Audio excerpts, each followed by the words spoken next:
राजस्थान में भी उपचुनाव का दौर है और इस उपचुनाव के दौर में जब मुख्यमंत्री भजनलाल शर्मा ये पुरजोर कोशिश कर रहे हैं कि राजस्थान की बीजेपी सरकार को परफॉर्मेंस ओरिएंटेड सरकार बनाया जाए और जनता के बीच इसी छवि को प्रेजेंट किया जाए, तो फिर आखिर राजस्थान में उपचुनावों से ठीक पहले सरकार की सियासी कड़ी कौन खराब कर रहा है, यही समझने की कोशिश करेंगे। लेकिन सबसे पहले सवाल क्या है आज इस वीडियो में वो आपको बताते हैं। दरअसल क्या आने वाले उपचुनावों में 5 सीटों पर फिर से बीजेपी को नुकसान होने जा रहा है, क्योंकि देखिए बीजेपी के पास इस उपचुनाव में खोने के लिए कुछ नहीं है, बावजूद इसके यह सियासी इक्वेशन क्यों बीजेपी के लिए बिगड़ सकता है, यह समझने की जरूरत है।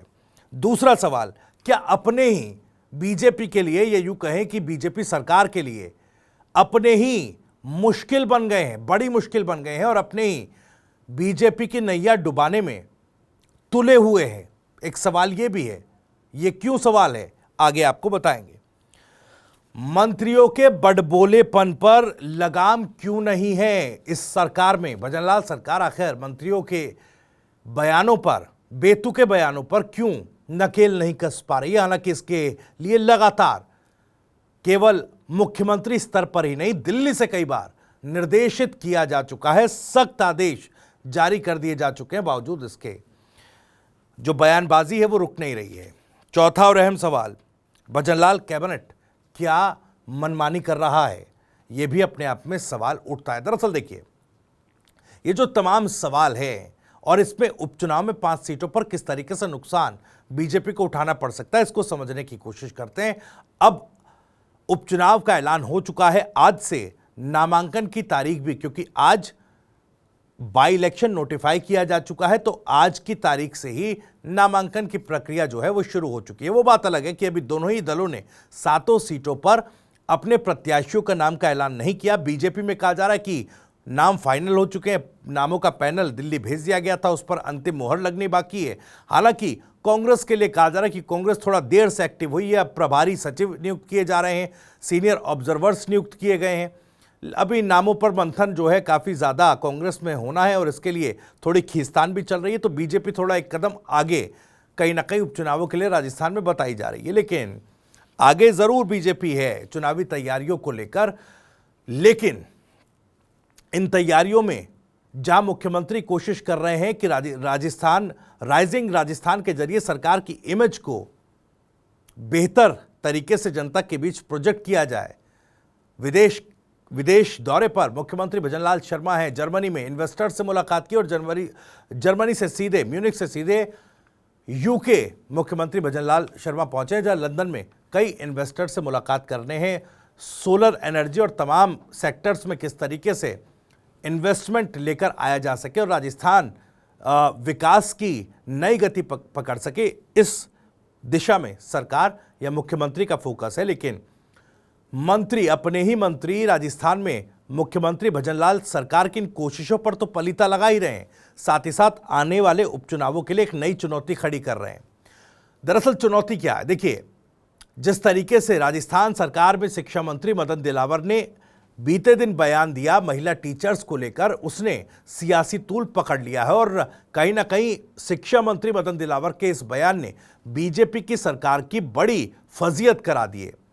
अब देखिए बीजेपी के जो मंत्री हैं मदन दिलावर, शिक्षा मंत्री मदन दिलावर, उन्होंने महिला टीचर्स को लेकर एक विवादित टिप्पणी करते हुए कह दिया कि महिला जिस तरीके के कपड़े पहनकर स्कूलों में आती है महिला टीचर्स, ऐसा लगता है कि वो अर्धनग्न होकर आते हैं।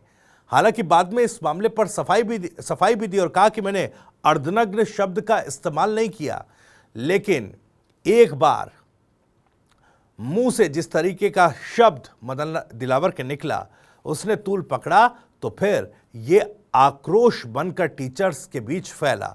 महिला टीचर्स आज मदन दिलावर को चूड़ियां सौंपने के लिए, उन्हें चूड़ियां पहनाने के लिए, थमाने के लिए पहुंची थी, अपना आक्रोश व्यक्त करने के लिए।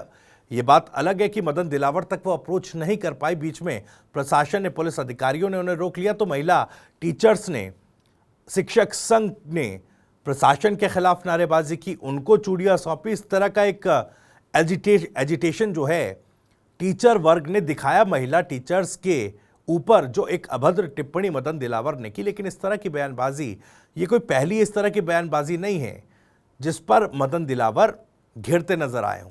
एक लंबी फहरिस्त है। सरकार में आने से पहले भी मदन दिलावर कई इस तरह के बयान दे चुके हैं जिसने जो विवादास्पद हुए हैं, जिन्होंने सियासी तूल पकड़ा है, विवादास्पद तूल पकड़ा है। और अब सरकार में आने के बाद भी मदन दिलावर की गाड़ी का जो ट्रैक है, उनके जो सियासी ट्रैक है, इसी तरह के बयानबाजियों पर चल रहा है।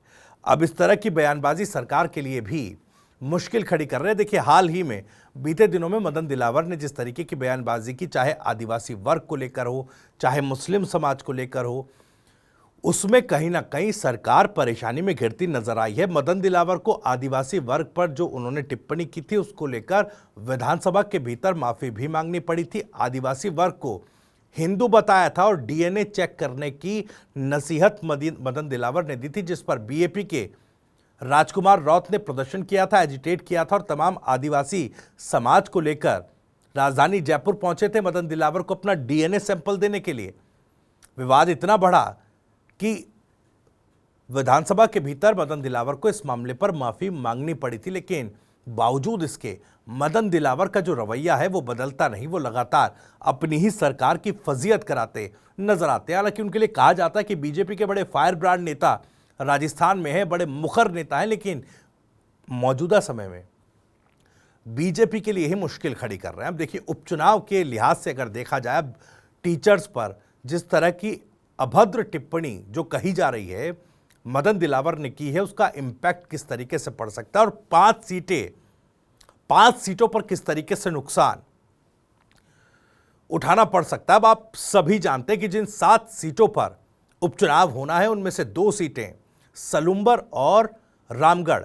एक पर बीजेपी विधायक का निधन हुआ, एक पर रामगढ़ सीट पर कांग्रेस के विधायक का निधन हुआ है। तो इसके अलावा झुंझुनू, देवली, उनियारा, माफ कीजिएगा, दौसा सीट, देवली, उनियारा, झुंझुनू, खींवसर और 84 ये वो सीटें हैं जहां के विधायक सांसद बन चुके हैं। और अब इन सीटों, जो ये सीटें खाली हुई हैं, इन पर विधानसभा चुनाव हो रहा है, उपचुनाव हो रहा है। इन सीटों में 5 सीटें कांग्रेस के खाते की हैं, 1 सीटें जो सलम्बुर की सीट है जहां पर बीजेपी विधायक का निधन हुआ, सिर्फ 1 सीट बीजेपी के खाते की और 1 बीएपी के खाते की रही है। बीजेपी के लिए इस उपचुनाव में खोने के लिए महज 1 सीट है और पाने के लिए बाकी 6 सीटें बीजेपी के सामने हैं। लेकिन बावजूद इसके बीजेपी अपने चुनावी दंगल को पहले ही मुश्किल बनाती जा रही है, या यूं कहें कि बीजेपी के अपने मंत्री ही इस चुनावी दंगल को बीजेपी के लिए बड़ी चुनौती के रूप में पेश कर रहे हैं, या उसकी परिस्थितियां बड़ी जटिल कर रहे हैं।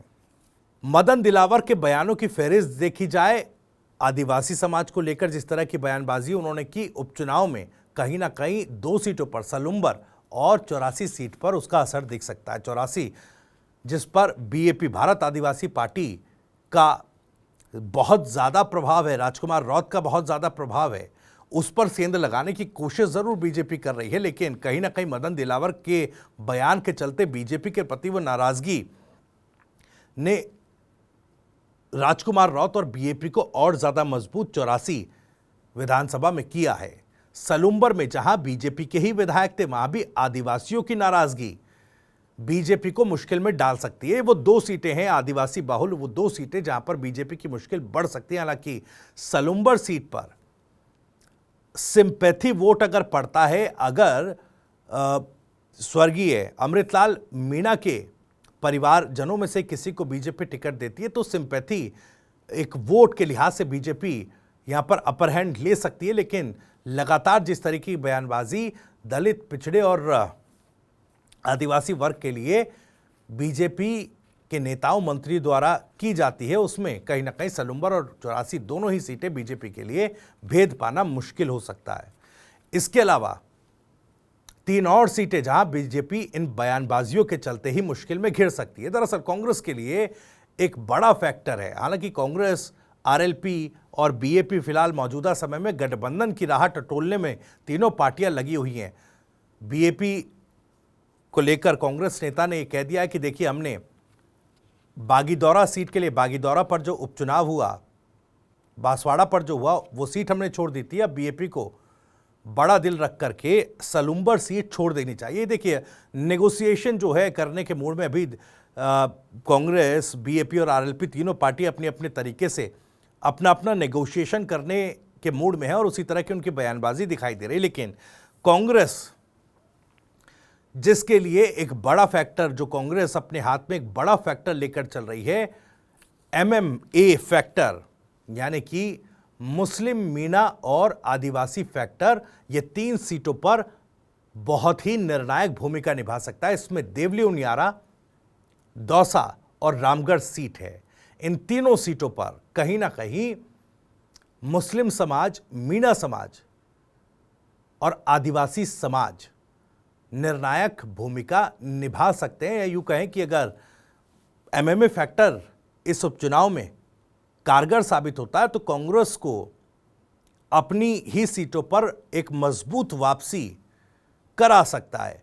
तो बीजेपी के लिए, बीजेपी के मंत्रियों की बयानबाजी यहां पर एक बैरियर का काम कर सकती है, क्योंकि हरियाणा में जिस तरह की जीत बीजेपी की हुई है, उससे बीजेपी का कॉन्फिडेंस तो बढ़ा है, लेकिन इस कॉन्फिडेंस में बीजेपी के नेता मंत्रियों के बयान इस कॉन्फिडेंस को ओवर कॉन्फिडेंस में बदलने का काम कर रहे हैं और ओवर कॉन्फिडेंस के साथ साथ वो बैरियर्स बना रहे हैं, जिसमें लोगों की नाराजगी जो है वो बीजेपी के लिए बड़ी मुश्किल बन सकती है।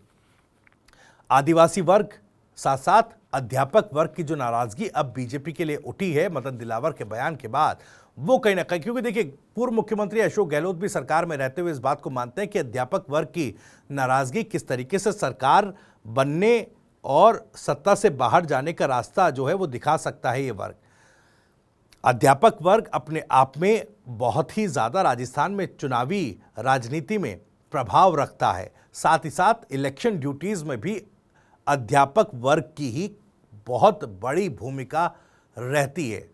ऐसे में अध्यापक वर्ग को अगर नाराज, या मदन दिलावर के बयान से अध्यापक वर्ग राजस्थान में नाराज होता है, तो भी बीजेपी के लिए यह मुश्किल हो सकती है। अब बीजेपी के लिए फिगर आउट करने वाली बात यह है कि बीजेपी के मंत्री एक के बाद एक क्यों इस तरह के बयान दे रहे हैं कि उसकी मुश्किलें बढ़ जाए। क्या बीजेपी के मंत्री मुख्यमंत्री भजनलाल शर्मा की बातें नहीं सुन रहे हैं?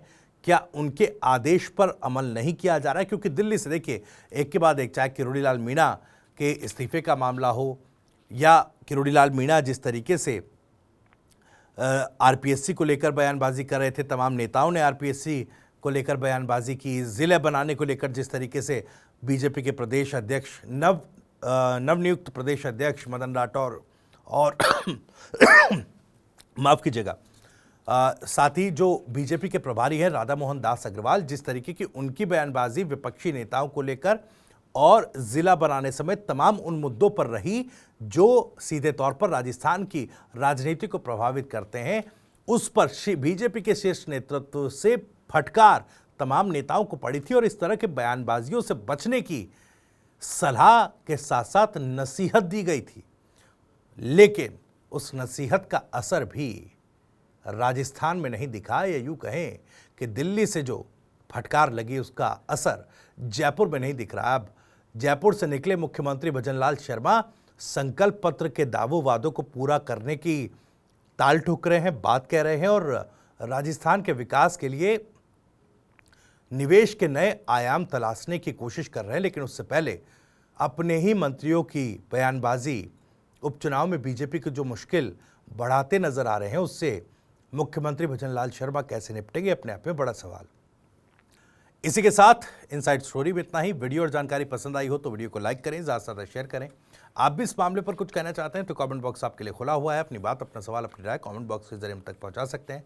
राजस्थान से जुड़ी और भी तमाम खबरों को सबसे पहले जानने के लिए सब्सक्राइब जरूर करें। TV9 राजस्थान। नमस्कार।